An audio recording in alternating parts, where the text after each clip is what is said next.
Assalamualaikum warahmatullahi wabarakatuh. Saya Bagus Putra Asnada dengan NPM 2001051004. Di sini saya akan menjelaskan mengenai tugas daripada mata kuliah Cross Culture Understanding dengan tema table manner, yang mana table manner di sini adalah tata kerama atau tata cara makan dan minum. Nah, di sini saya mengambil tema table manner atau tata kerama makan dari masyarakat Bugis. Adapun gambaran singkatnya, saya akan membahas mengenai waktu, tempat, pakaian, tata cara, dan sikap pada makan dan minum dari masyarakat Bugis. Langsung saja kita masuk ke waktu makan. Nah, konsep waktu makan dan minum masyarakat Bugis sama dengan masyarakat pada umumnya, yaitu pagi, siang, dan sore. Adapun makanan pagi atau sarapan pagi biasanya berupa pisang goreng, kue-kue tradisional, teh ataupun kopi. Nah, sarapan pagi sangat penting bagi masyarakat Bugis, wabil khusus bagi para pekerja atau para petani. Jadi sebelum berangkat ke kebun atau ke ladang mereka terlebih dahulu untuk melakukan sarapan di pagi hari. Nah, biasanya pukul 11 lewat atau sebelum zuhur, para petani pulang ke rumah untuk makan siang sekaligus sholat zuhur. Adapun mereka makan malam setelah maghrib. Nah, pola 3 kali sehari adalah konsep yang terstruktur dari keluarga atau masyarakat Bugis. Ibu atau bapak rumah tangga mengumpulkan anggota keluarganya dan menunggu jika masih ada yang belum datang untuk makan. Mereka juga percaya bahwa makan pada bukan waktunya, yaitu pukul 6 sampai 7 pagi, pukul 12 sampai 13 siang, dan pukul 18 sampai 19 malam menyebabkan gangguan pencernaan atau sakit perut. Kemudian yang kedua adalah tempat makan. Nah, tempat makan biasanya di ruang makan yang dari dapur. Ada yang melantai, ada juga yang menggunakan meja. Nah, pada saat makan dilarang berpindah-pindah tempat karena diyakini jika berpindah tempat itu artinya akan menikah sebanyak ia berpindah tempat. Makna pelarangan tersebut adalah jika berpindah tempat dikhawatirkan banyak mengotori tempat. Masa leluhur sangat melarang makan di lego-lego atau teras rumah sebab dianggap tidak sopan karena dilihat oleh banyak orang. Akan tetapi terjadi perubahan sekarang yang mana beberapa masyarakat minum kopi atau teh di teras rumah waktu pagi sambil bersandar gurau. Adapun tujuannya, mereka memanggil orang-orang yang sedang berjalan di depan rumah untuk singgah sarapan. Adapun perubahan tersebut itu menambah nilai silaturahmi dalam kehidupan bermasyarakat Bugis. Yang ketiga yaitu pakaian pada saat makan.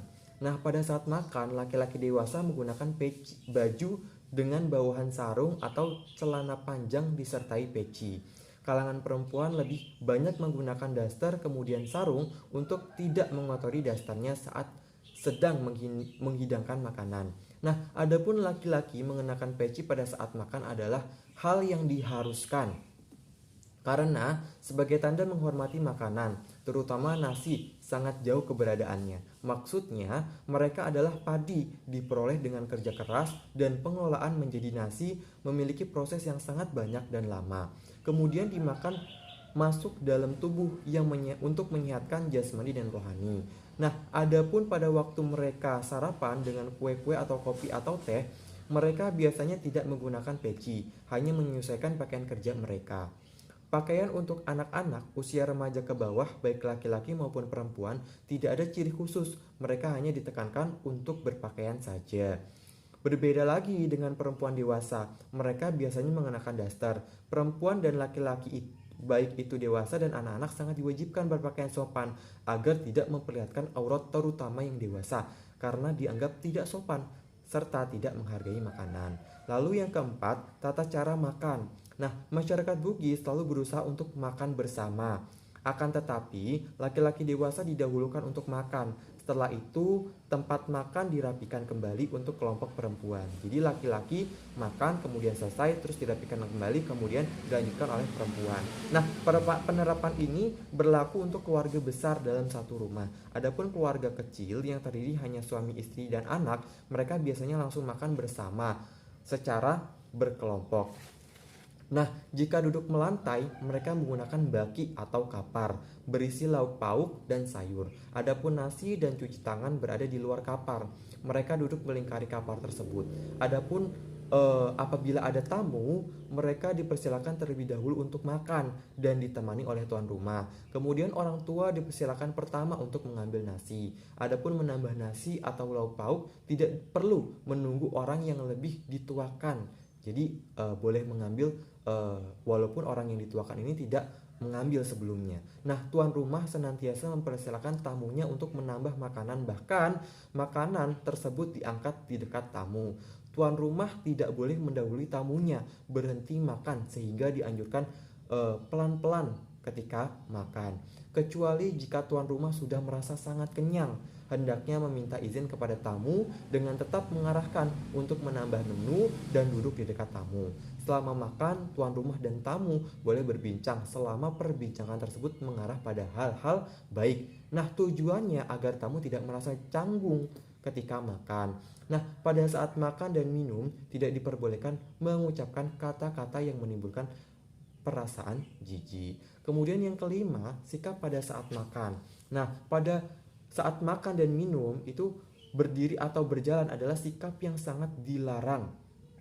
Pada saat makan dengan tangan harus menggunakan tangan kanan dengan menggunakan ujung jari-jari tanpa mengempal makanan.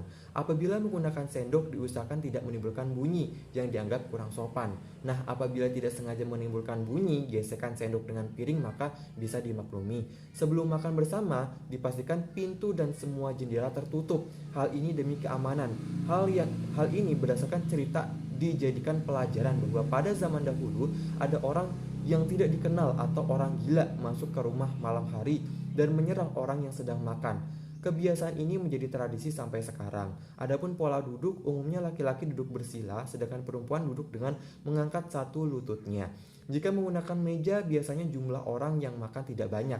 Adapun pada saat mengunyah atau menelan tidak diperbolehkan menimbulkan bunyi karena terkesan rakus dan tidak sopan. Nah, demikian dilarang berbicara panjang lebar pada saat makan, sebab dikhawatirkan makanan di dalam mulut menyembur ke hidangan. Nah, pada saat makan dilarang menjawab panggilan orang yang berteriak, apalagi jika dijawab dengan berteriak juga. Bahkan ini dianggap ganjen. Pada saat menambah nasi atau lauk pauk tidak dianjurkan mengambil yang jauh, akan tetapi boleh dilakukan apabila meminta izin atau minta tolong kepada orang yang ada di sekitar makanan yang diinginkan. Oleh karena itu, orang-orang harus menyadari kondisi gerak-gerik mata dan kondisi piring orang-orang yang ditemani makan, serta menawarkan atau menyodorkan makanan yang dianggap kurang di piringnya. Apabila mengambil makan atau lauk pauk dianjurkan menggunakan sendok. Orang dianggap kurang sopan apabila mengambil dengan tangan, terutama tangan dengan jari-jari yang penuh dengan makanan. Nah, ini dianggap kurang sopan karena terlihat jorok, kecuali jika tangan dibersihkan dahulu. Tata kerama lama masyarakat Bugis menganggap kurang sopan apabila tidak ada sama sekali makanan tersisa di piring. Menghabiskan makanan di piring terkesan rakus karena mengandung makna apabila masih tersisa, maka dianggap rezeki dari Tuhan akan selalu ada. Jadi nggak boleh sampai habis, masih harus ada sisa-sisa nasi yang tersisa di atas piring. Akan tetapi, pemahaman yang dominan sekarang, masyarakat Bugis menganggap menyisakan nasi baik itu di piring makan atau wadahnya dianggap mubazir, karena kemungkinan nasi yang tersisa itu tersimpan berkah atau rahmat Allah Subhanahu wa taala, sehingga rugi apabila tidak dimakan. Nah, ini pemikiran daripada masyarakat yang sekarang. Jadi wajib untuk dihabiskan. Penutup. Nah, budaya tata kerama makan dan minum pada masyarakat Bugis masih dapat ditemukan penerapannya dalam kehidupan sehari-hari. Pola makan budaya luar belum terlalu berpengaruh pada masyarakat pedesaan. Tempat makan dan minum berada di ruang makan dekat dapur. Jika keluarga besar biasanya dibagi dua tahap, ada kelompok laki dan perempuan.